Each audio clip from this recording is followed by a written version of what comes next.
Hello everyone, आप लोग कैसे हो? आई होप सभी अच्छे होंगे। इस क्लास में हम लोग क्लास 10th के मैथ्स को पढ़ने वाले हैं 2026 बोर्ड एग्जाम के लिए। ठीक है, तो हम लोग linear equation in two variables वाले चैप्टर पढ़ रहे थे। आज इस चैप्टर का डे नंबर 6 है। ठीक है, आज डे नंबर 6 है। ठीक है, सबसे मजे का बात यह है कि ये इस चैप्टर का सबसे लास्ट लेक्चर है। ठीक है, तो बहुत ही ज़्यादा इंपॉर्टेंट होने वाला है। बिल्कुल अच्छे से ध्यान से इस लेक्चर को सुनना। ठीक है, यहाँ पे आप देख सकते हो कि इस चैप्टर के अंदर हम लोग कौन कौन से टॉपिक्स पढ़ चुके हैं। इसको हम लोग डे नंबर 1 में ही बिल्कुल अच्छे से कंप्लीट किए थे और इस पे बेस्ड जो भी इंपॉर्टेंट सवाल आपके बोर्ड एग्जाम के लिए बनते थे सबको हम लोग बिल्कुल अच्छे से किए हैं। ठीक है, फिर डे नंबर 2 और डे नंबर 3 में हम लोग method of solving pair of linear equation in two variables by graphical method किए हैं। बिकॉज ग्राफ वाला ये जो सेक्शन है आपके बोर्ड एग्जाम के लिए बहुत ही ज़्यादा इंपॉर्टेंट है, 5 मार्क्स में पूछे जाते हैं। तो इसलिए बिल्कुल अच्छे से डे नंबर 2 और डे नंबर 3 को देखना। उसके बाद से डे नंबर 4 में हम लोग अलजेब्रिक मेथड से pair of linear equation in two variables को सॉल्व करे थे, सब्स्टिट्यूशन मेथड और एलिमिनेशन मेथड से। उसके बाद से हम लोग वर्ड्स प्रॉब्लम करना शुरू किए थे डे नंबर 5 और डे नंबर 6 में, जिसमें से पार्ट 1 हम लोग वर्ड्स प्रॉब्लम का ऑलरेडी कवर कर चुके हैं डे नंबर 5 में। आज डे नंबर 6 है, तो आज हम लोग पार्ट 2 करेंगे वर्ड्स प्रॉब्लम का। ठीक है, तो यहाँ पे आप देख सकते हो today is day number 6 and words problem करने हैं, पार्ट 2 है। राइट, तो आप सबको बिल्कुल अच्छे से क्लियर हो गया होगा कि इस चैप्टर को हम लोग कैसे पढ़ रहे हैं, किस लेक्चर में हम लोग क्या क्या टॉपिक्स खत्म कर रहे हैं, कैसे कर रहे हैं। आपको हर एक चीज लेक्चर शुरू करने से पहले ही पता चल जाता है। ठीक है, आपका काम है बिल्कुल अच्छे से ध्यान से लेक्चर को सुनना। किसी भी पॉइंट पे कोई भी प्रॉब्लम होता है तो उसको कमेंट सेक्शन में पूछो, डेफिनेटली हम उसको सॉल्व करेंगे। ठीक है, तो आज का क्लास बिना टाइम वेस्ट के शुरू करते हैं। ठीक है, ये जो वर्ड प्रॉब्लम वाला सेक्शन है आपके लिए बहुत ही ज़्यादा इंपॉर्टेंट है। सबसे ज़्यादा इंपॉर्टेंट क्या है, हम लोग बिल्कुल अच्छे से इक्वेशंस को सॉल्व करने जानते हैं। क्वेश्चंस को पढ़ के इक्वेशन लिखना हमको बिल्कुल अच्छे से आना चाहिए। अगर क्वेश्चन को पढ़ के इक्वेशन लिखना आपको आता है तो वर्ड्स प्रॉब्लम आपके लिए बहुत ही ज़्यादा आसान होने वाला है। ठीक है, तो क्वेश्चंस को पढ़ के इक्वेशन कैसे लिखना है इस पर हम लोग ज़्यादा स्ट्रेस देंगे और बिल्कुल अच्छे से समझेंगे। इसलिए बिल्कुल ध्यान से हर एक पॉइंट को आप सुनना, बिकॉज बहुत ही ज़्यादा इंपॉर्टेंट ये लेक्चर आपके लिए है। तो ये रहा पहला क्वेश्चन आपके सामने, इसको पहले पढ़ते हैं। आप देख सकते हो कि ये 2009 में ऑलरेडी पूछा जा चुका है, तो ये आने वाले बोर्ड एग्जाम में भी पूछे जा सकते हैं, डेटा थोड़ा बहुत इधर उधर चेंज करके। तो इसलिए बिल्कुल अच्छे से ध्यान से पहले इसको पढ़ते हैं, देखते हैं कि हमको क्या डेटा दिया है और हमसे क्या पूछा है। ठीक है, बोल रहा है places A and B are 100 kilometre apart on a highway, one car started from A and another from B at the same time. If the car travels in the same direction at a different speed, they meet in 5 hours. If they travels towards each other, they meet in 1 hour. What are the speeds of the two cars? मतलब क्या बोल रहा है, दो point हैं, एक point A और दूसरा पॉइंट बी, दोनों एक दूसरे से 100 किलोमीटर की दूरी पे हैं। ठीक है, दोनों पॉइंट से दो कार अलग अलग स्पीड से अगर सेम ही डायरेक्शन में चलना शुरू कर रहे हैं तो 5 घंटा बाद एक दूसरे से मिल रहे हैं। लेकिन अगर वही दोनों कार एक दूसरे की ओर आ रहे हैं तो 1 घंटा में ही मिल जा रहे हैं। तो हमें दोनों कार्स का स्पीड बताना है कि कितने कितने स्पीड से वो दोनों कार्स चल रहे हैं। ठीक है, तो बिल्कुल आराम आराम से अच्छे से लाइन बाय लाइन इस क्वेश्चन को पढ़ के अच्छे से समझेंगे और इसका इक्वेशन हम कैसे लिख रहे हैं इसको आपको बिल्कुल अच्छे से समझना है। ठीक है, हम लोग लेट कर लेंगे कि जो कार ए है उसका speed x kilometre per our है और जो कार बी है उसका speed y kilometre per our है, बिकॉज यहाँ पे खुद बोला जा रहा है कि दोनों डिफरेंट स्पीड से मूव कर रहे हैं। ठीक है, तो हम लोग लेट कर लेंगे जो स्पीड है उसको। ठीक है, जो ए है वो x किलोमीटर पर आवर से जा रहा है एंड जो बी है ये y किलोमीटर पर आवर से मूव कर रहा है। ठीक है, अब यहाँ पे आप दिख रहे हो डिस्टेंस भी दिया है, स्पीड भी दिया है, टाइम भी दिया है। तो ये क्वेश्चन का शक्ल देख के आपको इतना तो समझ में आ गया होगा कि यहाँ पे हम लोग फॉर्मूला यूज करेंगे, distance is equal to speed into time. ठीक है, बिकॉज यहाँ पे देख रहे हो डिस्टेंस भी है, स्पीड भी और टाइम, इन सबका बात हो रहा है, तो ये फॉर्मूला तो लगना ही लगना, ये आपको पहले से पता होना चाहिए। ठीक है, अब यहाँ पे आप देखो पहला सिचुएशन कुछ इस टाइप से बन रहा है, मतलब दोनों सेम डायरेक्शन में जब मूव कर रहे हैं तो ये 5 घंटा बाद मिल रहे हैं। राइट, तो मान लो ये कोई पॉइंट XC है जहां पे ये 5 घंटा बाद मिल रहे हैं, तो 5 घंटा में ये जो कार B होगा ये इतना डिस्टेंस ट्रेवल करेगा, एंड जो कार ए होगा ये इतना डिस्टेंस ट्रेवल करेगा, राइट। अब बिल्कुल ध्यान से सुनना, जो कार ए है इसका स्पीड कितना है x kilometre per our, and जो कार बी है इसका स्पीड कितना है y किलोमीटर पर आवर, ठीक है। दोनों 5 घंटा बाद पॉइंट सी पे मिल रहे हैं, यानी इस दौरान जो कार ए होगा वो भी 5 घंटा ट्रेवल किया है और जो कार बी है वो भी 5 घंटा चला है, यानी दोनों कार्स 5-5 घंटे ट्रेवल किए हैं, तब जाके पॉइंट सी पे ये 5 घंटा बाद मिल रहे हैं, ठीक है। यानी यहाँ पे टाइम कितना लगा है, यहाँ पे भी टाइम 5 आवर्स लगा है, एंड यहाँ पे भी टाइम 5 आवर्स लगा है, क्योंकि 5 घंटा तक दोनों कार्स ट्रेवल किए हैं, यानी दोनों 5-5 घंटा चले हैं, ठीक है।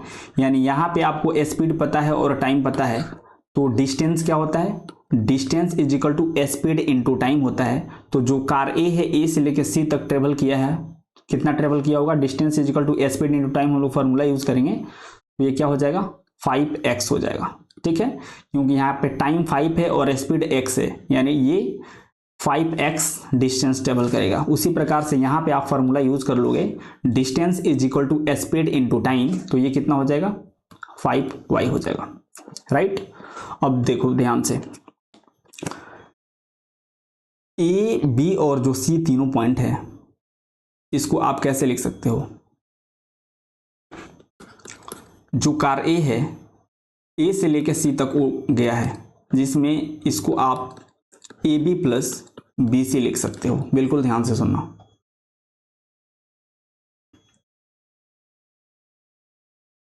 ये जो कार ए है वो ए से लेकर सी तक गया है, तो ये डिस्टेंस 5x ट्रेवल किया है, और जो ए सी है उसको आप A B plus B C लिख सकते हो, राइट। ए सी कौन ट्रेवल किया है, कार ए, कितना डिस्टेंस है 5x, यानी ए सी के प्लेस पे आप 5x रख सकते हो। जो ए बी है उसका डिस्टेंस ऑलरेडी हमको क्वेश्चन में दे दिया है, ए बी का डिस्टेंस कितना है 100 किलोमीटर, ठीक है, तो यहाँ पे आप 100 रख सकते हो, प्लस बी सी का डिस्टेंस आप यहाँ पे देख सकते हो, बी सी इज 5y, तो इसके प्लेस पे आप 5y रख लो।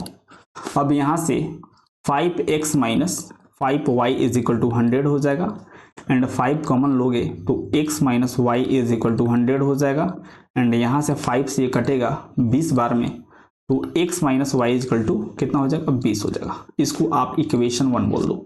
आप सबको बिल्कुल अच्छे से समझ में आना चाहिए कि इक्वेशन 1 हम लोग कैसे लिखें, एक बार और इसको अच्छे से देख लेते हैं।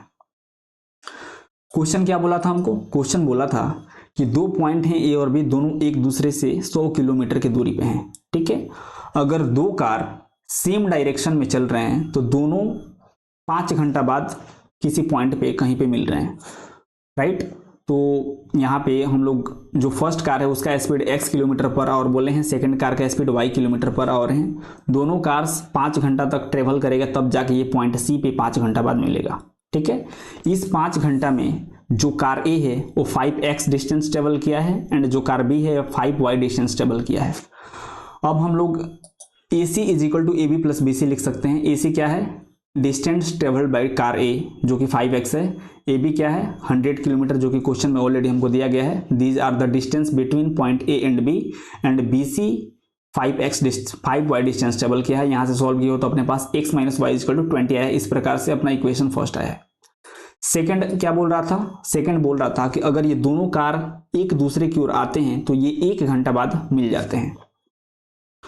यानी सेकंड सिचुएशन कुछ इस टाइप से आपको देखने को मिलेगा। दोनों कार एक दूसरे की ओर जब अप्रोच कर रहे हैं तो ये 1 घंटा बाद मिल रहे हैं। तो मान लो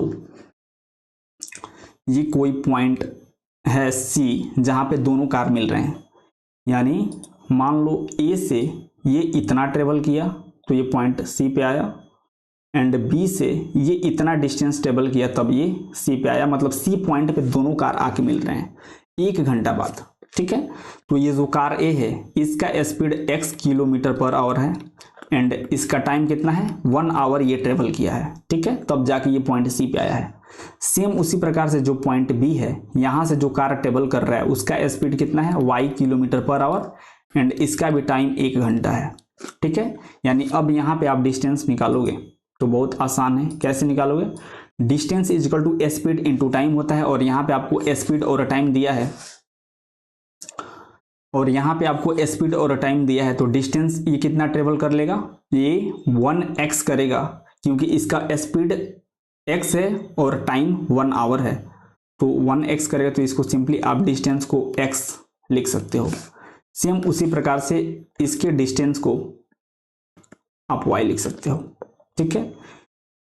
यानी a और b दोनों के द्वारा मिला करके x और y डिस्टेंस चला गया है, और आप देख सकते हो a और b का जो डिस्टेंस है वो 100 किलोमीटर है, यानी x plus y is equal to 100 हो जाएगा, राइट।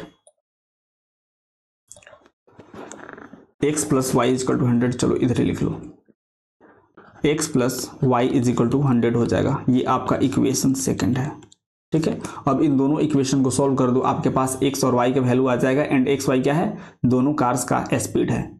तो इक्वेशन 1 आपके पास इतना दिया है एंड इक्वेशन 2 आपके पास इतना दिया है। अगर आप दोनों इक्वेशन को ऐड कर दो तो y एलिमिनेट हो जाएगा एंड आपके पास x का वैल्यू आ जाएगा, ठीक है।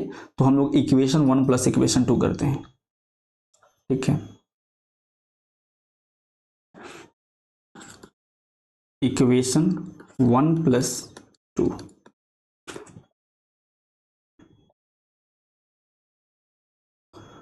तो इक्वेशन 1 कितना है, x minus y is equal to 20, and equation second कितना है, x plus y is equal to 100, ठीक है। तो यहां पे हमको ऐड करना है इसको, तो करते हैं add.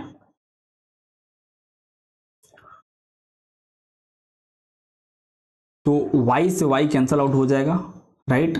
2x is equal to 120 हो जाएगा, x इज इक्वल टू 120/2 हो जाएगा, ये कटेगा तो 60, यानी यहां से आप देख सकते हो x का value x is equal to 60 kilometre per hour निकल के आ रहा है, ठीक है। अब हम लोग क्या करेंगे, x के वैल्यू को दोनों में से किसी भी इक्वेशन में डाल दो, वहां से आपके पास y के वैल्यू निकल के आ जाएगा। तो चलो x इज इक्वल टू 60 हम लोग इक्वेशन 1 में ही डाल देते हैं, ठीक है। Putting x is equal to 60 in equation 1, right. तो इक्वेशन 1 अपने पास कितना है, this is x minus y is equal to 20 है, तो x के प्लेस पे आप रखोगे 60, तो ये हो जाएगा 60 minus y is equal to 20, and यहां से आपका y का वैल्यू कितना हो जाएगा, 60 माइनस 20, यानी y इज इक्वल टू हो जाएगा 40 किलोमीटर पर आवर, ठीक है।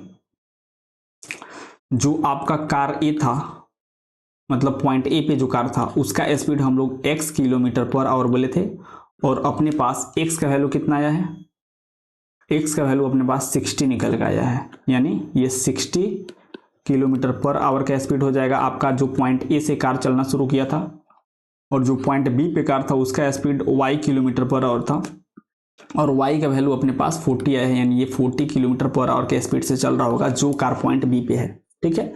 तो इस प्रकार से आप बहुत आसानी से सॉल्व कर सकते हो। सबसे पहले बिल्कुल अच्छे से पढ़ के क्वेश्चन को आपको इक्वेशन लिखना आना चाहिए, और एक बार आप इक्वेशन लिख लिए तो क्वेश्चन बहुत आसानी से आप सॉल्व कर सकते हो, ठीक है। तो इसको बिल्कुल अच्छे से देखना, किसी भी पॉइंट पे डाउट होता है तो दोबारा आप रिवाइंड करके सुनो, डेफिनेटली समझ में आएगा, राइट। अब अगला क्वेश्चन देखते हैं, ठीक है। तो ये रहा अगला क्वेश्चन आपके सामने। ये क्वेश्चन भी आपके बोर्ड एग्जाम में 2015 में पूछा गया है, तो बिल्कुल अच्छे से इसको पढ़ लेते हैं, देखते हैं कि क्या डेटा दिया है और हमसे क्या पूछा है, ठीक है। बोल रहा है a lending library has a fixed charge for the first 3 days and in additional charge for every days thereafter, ठीक है। Srishti paid 27 rupees for the book kept for 7 days, while Rekha paid 21 rupees for the book see kept for 5 days। Find the fixed charge and the additional charge paid by them. मतलब क्या बोल रहा है, एक कोई library है, उस लाइब्रेरी का कुछ रूल है। रूल क्या है, अगर कुछ दिनों के लिए उससे आप बुक लेके जाते हो पढ़ने के लिए, तो फर्स्ट 3 days का फिक्स चार्ज है, उसके बाद से आप जितना ज़्यादा दिन तक रखोगे उसके लिए 3 दिन के बाद से आपको एडिशनल चार्ज देना पड़ेगा, ठीक है। तो सृष्टि नाम की एक लड़की है, वह 7 दिन बुक को अपने पास रखती है तो 27 रुपया पे करती है। रेखा नाम की एक लड़की है जो 5 दिन किसी बुक को रखती है तो 21 रुपया पे करती है। तो हमसे फिक्स चार्ज पूछा है और एडिशनल चार्ज पूछा है कि एडिशनल चार्ज कितना रुपीज लगेगा पर डे, ठीक है। तो हम लोग लेट कर लेंगे कि जो फिक्स चार्ज है वो x रुपीज है और जो एडिशनल चार्ज है वो y रुपीज है। ठीक है, लेट फिक्स्ड चार्ज जो है वो x रुपीज है एंड जो एडिशनल चार्ज है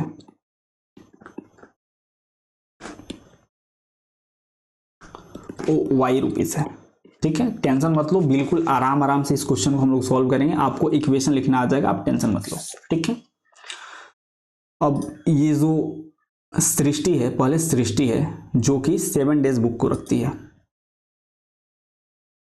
ठीक है, सृष्टि ये 7 डेज रखती है बुक को, तो बिल्कुल अच्छे से ध्यान से सुनना।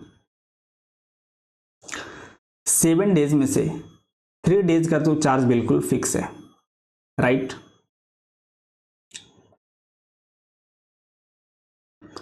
तो 7 डेज अपने पास ये बुक रखेगी, जिसमें से 3 डेज के लिए इसको एक फिक्स अमाउंट देना पड़ेगा और एक्स्ट्रा ये जो 4 दिन रखेगी उसके लिए इसके लिए अलग से पैसा देना पड़ेगा। ठीक है, तो जो फिक्स अमाउंट है उसको हम लोग x रुपीज बोले हैं, तो 3 दिन के लिए तो x रुपीज देगी एंड जो एडिशनल ये 4 दिन रखी है उसके लिए इसको 4y रुपीज देना पड़ेगा। क्यों? क्योंकि एक दिन ये अपने पास बुक रखेगी, मतलब 3 दिन का तो फिक्स है, मतलब अगर मान लो सपोज ये 4 दिन अपने पास बुक रख रही है तो 3 दिन के लिए इसको x रुपया देना पड़ेगा और जो एक्स्ट्रा 1 दिन रखेगी 3 दिन के बाद वाला, तो उसके लिए इसको y रुपीज देना पड़ेगा, राइट।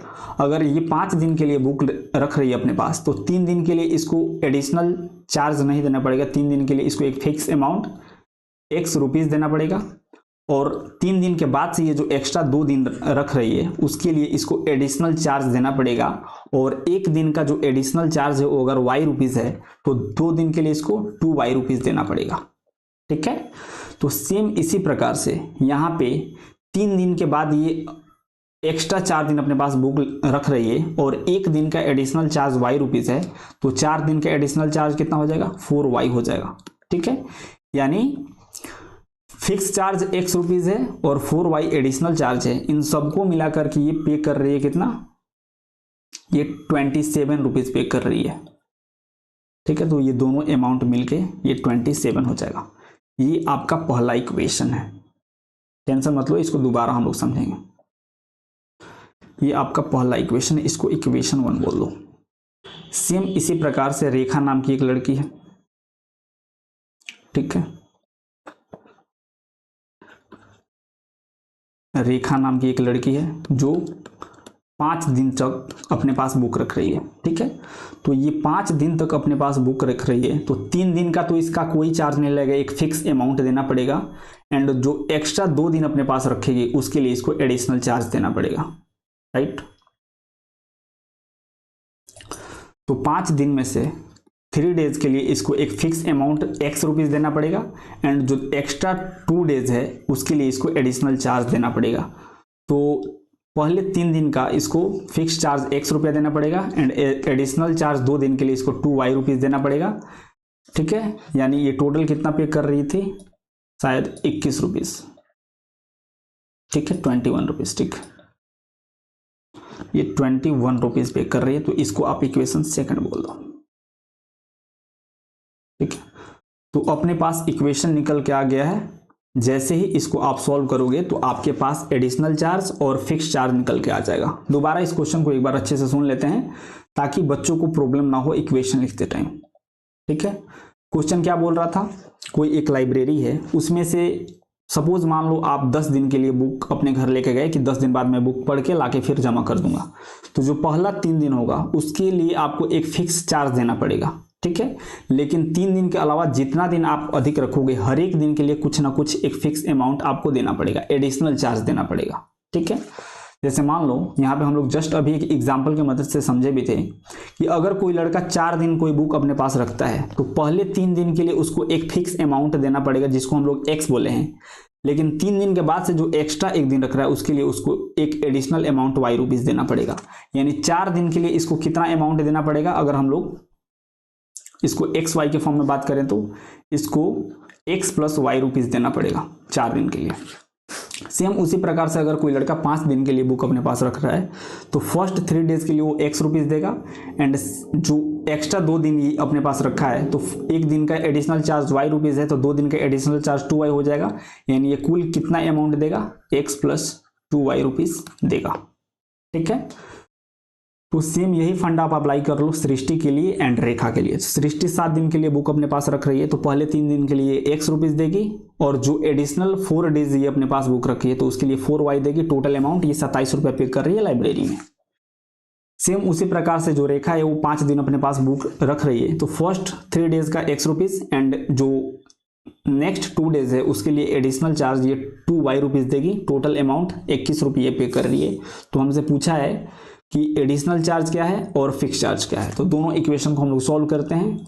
यहाँ पे आप देख सकते हो x का कोफिशिएंट सेम है तो दोनों इक्वेशन को हम लोग घटा के बहुत आसानी से एलिमिनेशन मेथड से सॉल्व कर सकते हैं। ठीक है, तो इक्वेशन फर्स्ट माइनस सेकंड हम लोग करेंगे तो ये एलिमिनेट हो जाएगा x वाला टर्म और आपके पास y का वैल्यू निकल के आ जाएगा। ठीक है, तो कर लेते हैं equation first minus second.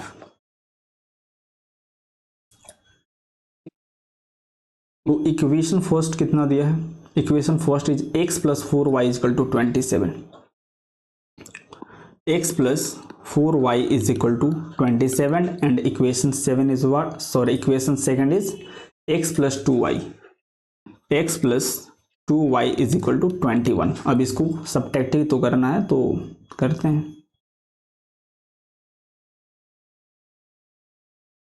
I hope सबको सब्ट्रैक्ट करना आता होगा। क्या करेंगे, यहाँ पे माइनस, यहाँ पे माइनस और यहाँ पे माइनस, x वाला वैल्यू एलिमिनेट हो जाएगा एंड यहाँ पे 2y इज इक्वल टू 6 हो जाएगा, y इज इक्वल टू 6/2 हो जाएगा, कैंसल आउट होगा तो 3, यानी y का जो वैल्यू है ये 3 आ रहा है। y रुपीज़ हम क्या बोले थे, एडिशनल चार्ज y रुपीज़ बोले थे, राइट। तो ये आपका एडिशनल चार्ज है।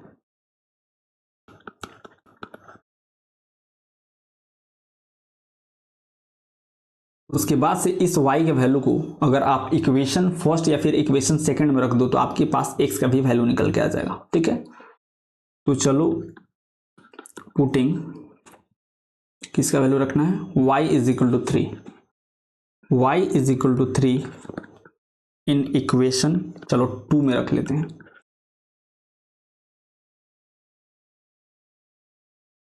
तो इक्वेशन 2 अपने पास कितना है, equation 2 is x plus 2y is equal to 21, x plus 2y is equal to 21, तो x plus 2 into 3 is equal to 21 हो जाएगा, x plus 6 is equal to 21 हो जाएगा and x is equal to 21 minus 6 हो जाएगा and यहाँ से आपके पास x का वैल्यू 15 निकल के आ जाएगा। ठीक है, ये x क्या है, फिक्स्ड चार्ज है, मतलब जब आप 3 दिन के लिए बुक रखोगे तो उस 3 दिन के लिए फिक्स चार्ज है कि आपको 15 रुपीज देना ही पड़ेगा। ठीक है, दिस इज फिक्स्ड चार्ज। ठीक है, इसको आप वेरीफाई भी कर सकते हो, चलो हम करके दिखाते हैं। जो सृष्टि नाम की लड़की थी ये 27 रुपीज पे कर रही थी, 7 दिन के लिए बुक लेके जा रही थी। तो ठीक है, ये 7 डेज के लिए बुक लेके जा रही थी तो ये 27 रुपया पे कर रही थी लाइब्रेरी को, जिसमें से 3 डेज के लिए जो पेमेंट था वो फिक्स था एंड ये एडिशनल 4 डेज अपने पास बुक रख रही थी। और अभी हम लोग जस्ट कैलकुलेट किए हैं जो एडिशनल चार्ज है जिसको हम लोग, सॉरी जो फिक्स चार्ज है जिसको हम लोग x रुपीज़ बोले थे, उसका वैल्यू अपने पास 15 निकल के आया है, और जो एडिशनल चार्ज है 3 दिन के बाद वो जितना दिन तक एक्स्ट्रा रखेगी उसके लिए इसको 3 रुपीज़ पर डे पे करना पड़ेगा। ठीक है, तो अगर ये 7 दिन अपने पास बुक रख रही है तो फर्स्ट 3 डेज का ये 15 रुपीज़ देगी। ठीक है, और एडिशनल 4 दिन रख रही है तो प्रत्येक एक दिन के लिए इसको 3 रुपीज़ देना होगा, यानी यहाँ पे ये 12 रुपये पे करेगी, यानी टोटल अमाउंट ये कितना पे करेगी, 27 रुपीज़। आप ऐसे भी मिला सकते हो, सेम इसी प्रकार से आप रेखा का भी मैच कर सकते हो। ठीक है, तो ये इस लेक्चर का लास्ट क्वेश्चन है, इसको बिल्कुल अच्छे से ध्यान से सुनो क्योंकि इस टाइप के एरिया वाले भी सवाल आपके बोर्ड एग्जाम में पूछे जाते हैं। पहले इसको पढ़ते हैं, देखते हैं कि क्या डेटा दिया है और हमसे क्या पूछा है। बोल रहा है if the length of a rectangle is reduced by 5 unit and it's breath is increased by 2 unit, the area of a rectangle is reduced by 80 square unit. क्या बोल रहा है, कोई एक रेक्टेंगल है, अगर उसका लेंथ अगर आप 5 यूनिट से घटा दो और उसका ब्रेथ आप 2 यूनिट से बढ़ा दो तो उसका जो एरिया है वह 80 स्क्वायर यूनिट से घट जाता है। लेकिन अगर वहीं पे इसका लेंथ अगर आप 10 यूनिट से बढ़ा दो और उसका ब्रेथ आप 5 यूनिट से घटा दो तो इसका जो एरिया है ये 50 यूनिट से बढ़ जाता है स्क्वायर यूनिट से। तो इस रेक्टेंगल का लेंथ और ब्रेथ हमको कैलकुलेट करके बताना है। ठीक है, तो अगर आराम से स्टेप बाय स्टेप इस क्वेश्चन के इक्वेशन को आप लिखोगे तो बहुत आसानी से लिख दोगे। लेकिन अगर आप जल्दीबाजी में पढ़ोगे, टेंशन लोगे, तो ये क्वेश्चन आपके बस का बात नहीं है, ये आपसे सॉल्व ही नहीं होगा। ठीक है, तो कभी भी कोई भी इक्वेशन लिखने वाला सवाल आता है तो बिल्कुल आराम से कूल होकर क्वेश्चन को पढ़ो और उसका इक्वेशन लिखने का कोशिश करो, आराम से आप लिख दोगे। ठीक है, तो यहाँ पे रेक्टेंगल दिया है, लेंथ ब्रेथ का बात हो रहा है, तो हम लोग लेट कर लेंगे कि जो रेक्टेंगल है उसका जो लेंथ है, ठीक है, इसका लेंथ x मीटर है एंड जो इसका विड्थ है ये कितना है, दिस इज y मीटर। ठीक है, दिस इज फॉर रेक्टेंगल। ठीक है, तो लेंथ और ब्रेथ इतना है तो एरिया इसका क्या हो जाएगा, जो एरिया होगा, एरिया क्या होता है, लेंथ इनटू ब्रेथ, यानी एरिया XY हो जाएगा। ठीक है, यानी अगर रेक्टेंगल के लेंथ को और ब्रेथ को ना ही बढ़ाया और ना ही घटाया जा रहा है, ओरिजिनली उसका जो लेंथ और ब्रेथ है अगर वो x और y है तो इसका एरिया x इंटू वाई यानी लेंथ इंटू ब्रेथ हो जाएंगे। अब अपने आते हैं सिचुएशन पे। ठीक है, यहाँ पे हम लोग एक रेक्टेंगल पहले बना लेते हैं। ठीक है, ये एक रेक्टेंगल है, तो पहला जो सिचुएशन बोल रहा है उसके हिसाब से हम लोग इक्वेशन लिखने का कोशिश करेंगे। बोल रहा है अगर आप लेंथ को 5 यूनिट से घटा देते हो, यानी इसका ओरिजिनल लेंथ x है, यानी इसको आप 5 यूनिट से लेंथ को घटाते हो तो ये x माइनस 5 हो जाएगा। एंड इसके ब्रेथ को आप 2 यूनिट से बढ़ा देते हो, यानी इसके ब्रेथ को आप 2 यूनिट से बढ़ा देते हो, यानी यहाँ पे ये लेंथ है और ये ब्रेथ है। अगर इसका एरिया आपसे कोई पूछे तो एरिया आप कैसे करोगे, लेंथ इंटू ब्रेथ, यानी इसका एरिया क्या हो जाएगा, x minus 5 into y plus 2। ठीक है, तो जो ओरिजिनल वाला एरिया था उस ओरिजिनल एरिया से इस वाले रेक्टेंगल का एरिया 80 स्क्वायर यूनिट कम हो जाएगा। ठीक है, तो एक्स वाई से ये 80 स्क्वायर यूनिट कम हो जाएगा। ये रहा आपका इक्वेशन। ठीक है, ये आपका इक्वेशन है, पहला इक्वेशन। ठीक है, तो इसको दोबारा समझते हैं। अगर लेंथ और ब्रेथ में आप कोई भी मतलब कम और ज़्यादा नहीं करते हो, ओरिजिनली लेंथ x और ब्रेथ y है तो इसका एरिया x इंटू वाई हो जाएगा। लेकिन अगर यहीं पे अगर आप लेंथ को 5 यूनिट से घटा रहे हो और ब्रेथ को 2 यूनिट से बढ़ा रहे हो तो आपका ये लेंथ हो गया x माइनस 5 और ये अब नया वाला ब्रेथ हो गया, तो एरिया क्या होता है, लेंथ इंटू ब्रेथ, तो length x minus 5 into breadth y plus 2। तो ये जो एरिया आपके पास निकल के आएगा ओरिजिनल एरिया से 80 स्क्वायर यूनिट कम निकल के आएगा। तो this is your first equation and same इसी प्रकार से हम लोग सेकेंड इक्वेशन लिखेंगे। ठीक है, ये आपका सेकेंड रेक्टेंगल है। यहाँ पे क्या बोल रहा है, बोल रहा है कि अगर हम लोग लेंथ को 10 यूनिट से इंक्रीज कर दें, लेंथ को 10 यूनिट से इंक्रीज कर दें तो this is x plus 10 and इसके ब्रेथ को क्या करना होगा, ब्रेथ को 5 यूनिट से अगर हम लोग घटा दें, 5 यूनिट से घटा दें, इसको हम लोग 5 यूनिट से घटा दें तो जो इसका एरिया है वह 50 यूनिट से बढ़ जाता है। तो जो एरिया है अब क्या होगा, नया लेंथ इंटू ब्रेथ, यानी x plus 10 into y minus 5 is equal to originally आपका एरिया x इंटू वाई था, ये 50 यूनिट से बढ़ जाएगा। ठीक है, तो ये आपका सेकंड इक्वेशन है। ठीक है, तो इसको हम सॉल्व करके x और y का वैल्यू कैलकुलेट नहीं कर रहे हैं, बस आपको ये यहाँ पर हमको समझाना था कि कैसे इक्वेशन लिखते हैं क्वेश्चन को पढ़ के। ठीक है, तो इस प्रकार से आप इक्वेशन लिख सकते हो। आराम से इस क्वेश्चन को देखना, डेफिनेटली आपको समझ में आएगा। ठीक है, तो आज का क्लास यहीं पे एंड करते हैं। ठीक है, आई होप बिल्कुल अच्छे से आपको आज का क्लास समझ में आया होगा। अगर किसी भी पॉइंट पे कहीं भी कोई भी प्रॉब्लम है तो उस पॉइंट पे लेक्चर को दोबारा सुनो, डेफिनेटली आपको अच्छे से समझ में आएगा। लेकिन फिर भी अगर कहीं डाउट होता है तो आप कमेंट सेक्शन में बताओ, डेफिनेटली हम उसको दूर करेंगे, ठीक है। तो ये जो linear equation in two variables वाला आपका चैप्टर था वो बिल्कुल अच्छे से हम लोग कंप्लीट कर चुके हैं। अब नेक्स्ट क्लास से हम लोग क्वाड्रेटिक इक्वेशन को शुरू करेंगे और उसको भी बिल्कुल अच्छे से 5-6 लेक्चर्स के अंदर खत्म कर देंगे, ठीक है। ओके दिन, आज के लिए इतना ही रहने देते हैं। मिलते हैं फिर नेक्स्ट क्लास में नए चैप्टर्स के साथ। तब तक के लिए have a good day, take care, bye.